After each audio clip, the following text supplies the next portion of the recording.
Vamos lá. A energia cinética de uma partícula quando ela penetra em um campo magnético se altera? Não.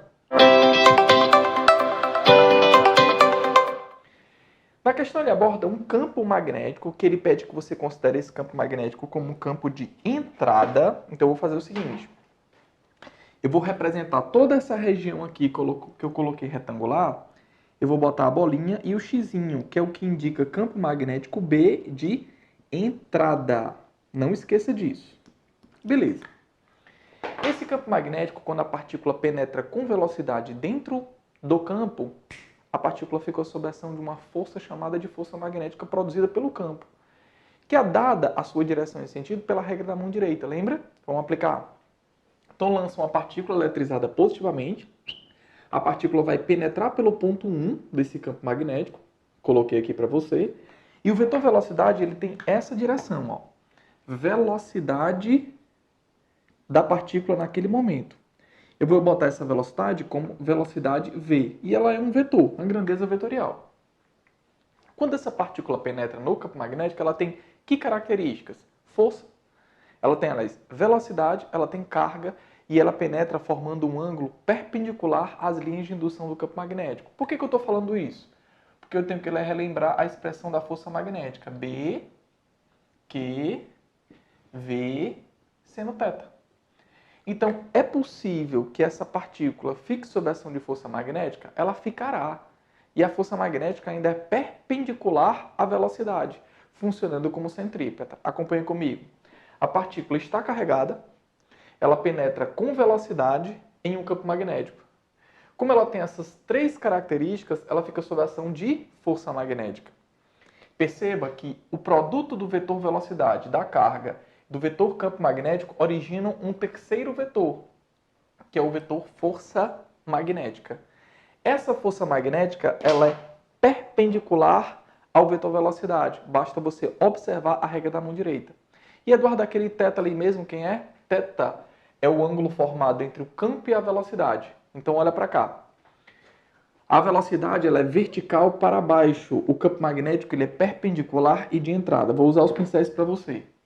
Vetor velocidade vertical para baixo. O campo magnético ele é de entrada. Então o ângulo entre esses dois vetores é igual a quanto? 90 graus. Como o ângulo é de 90 graus, sendo de 90 é igual a quanto? 1. Isso vai fazer justamente eu usar a regra da mão direita e descobrir o valor da força magnética. Vamos lá. Campo, vetor velocidade e a força. Ela sai de onde? Da palma da sua mão. Isso porque eu estou abordando uma partícula eletrizada positivamente. E Eduardo, caso a partícula esteja eletrizada negativamente, a força magnética sai do dorso da sua mão. Nesse caso, como a partícula descreve uma trajetória curvilínea cuja curva está orientada para a sua direita, você percebe que é necessário que a força magnética ela tenha essa orientação. Por quê, Eduardo? Porque é a força magnética que vai conseguir agir sobre a partícula, produzindo uma força e desviando a partícula, retirando-a de sua trajetória retilínea. Aqui é a trajetória retilínea da partícula. Quando ela penetra no campo, ela fica sob ação de força. Essa força faz a partícula mudar a direção. Essa mudança de direção cria uma trajetória circular. E essa trajetória circular caracteriza justamente o fato da força magnética funcionar como força centrípeta. Show de bola? Aí acompanha a partícula, vai observando a partícula, o movimento dela. Quando a partícula, por exemplo, chega nessa posição, cadê o vetor velocidade? Está aqui, nessa direção e sentido. Vetor velocidade da partícula. Aí usa a regra da mão direita novamente. Campo, velocidade e a força sai de onde? Da palma da sua mão, já que estamos percebendo que a nossa carga está eletrizada positivamente. Então você novamente aplica a força magnética, usando a regra da mão direita na lousa, tá? O campo, ó, ele é de entrada. O vetor velocidade, ó, teu polegar. E a força magnética, ó, para a sua direita. Se fosse aqui em cima, ó, o campo ele é de entrada. Vetor velocidade para baixo. E a força magnética para a sua direita. Então você nota que a força magnética ela se encaixa justamente no papel de força centrípeta.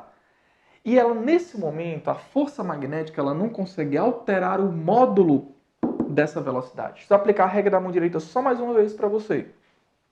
A partícula chega um pouco mais à frente, a velocidade da partícula está nessa direção e sentido. Regra da mão direita, campo, velocidade e força. Então, campo, ó, ele é de entrada. Vetor velocidade para a sua direita, força magnética para cima. A força magnética ela tem que direção em relação ao vetor velocidade nesse momento? Ela é perpendicular. Como a força magnética ela é perpendicular à velocidade, ela não é capaz de alterar o módulo do vetor. Sabe o que eu posso dizer a você?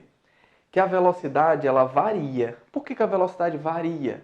Porque o vetor velocidade está mudando sua direção. Mas eu não posso dizer que o módulo da velocidade varia. O módulo da velocidade é constante.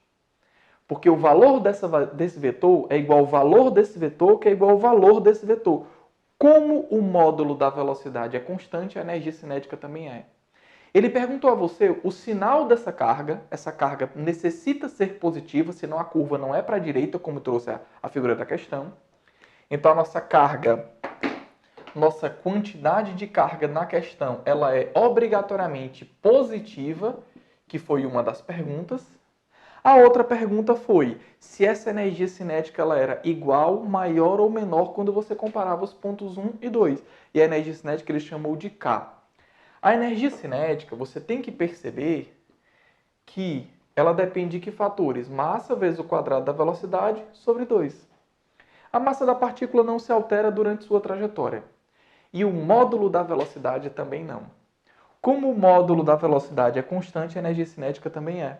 Então você percebe que a energia cinética na entrada, no ponto 1, eu vou chamá-la de K1. Como o módulo da velocidade não se altera, eu vou poder dizer que ela tem o mesmo valor, a energia cinética ainda será a mesma quando ela sai lá no ponto 2. Então K1 é obrigatoriamente igual a K2. Beleza? Bem, eu fico por aqui. Não esquece de compartilhar esse vídeo com os teus amigos. Um abraço para todo mundo e até a próxima.